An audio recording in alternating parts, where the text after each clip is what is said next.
DDR-Museum Dr. Wolle. Frag Dr. Wolle.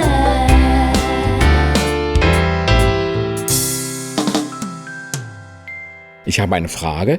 Stimmt es wirklich, dass man in der DDR das Thema Sexualität und Nacktheit freizügiger handhabte, oder ist es ein Klischee?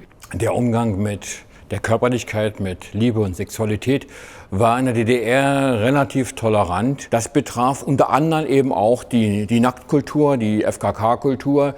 Die Leute fuhren an die Ostsee oder zu anderen Badestränden. Da gab es überall ausgezeichnete oder auch wilde Nacktbadestrände. Diese kleine Freiheit nahmen sich halt die Leute, denen man die wirkliche große Freiheit, die politische Freiheit ständig vorenthielt. Schwieriger und damit nicht unmittelbar zusammenhängt, ist die Frage nach der Rolle von Sexualität.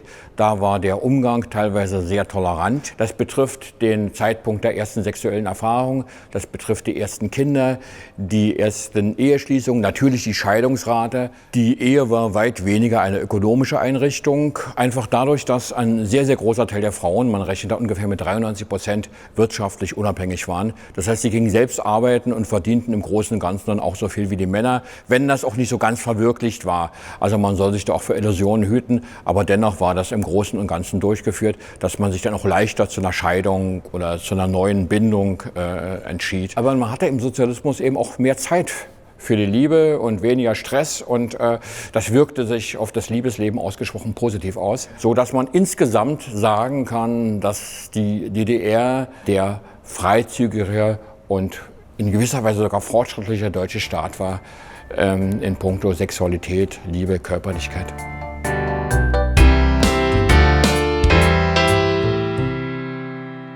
Wenn ihr selbst noch Fragen an mich habt, dann schreibt mir bitte diese in die Kommentare.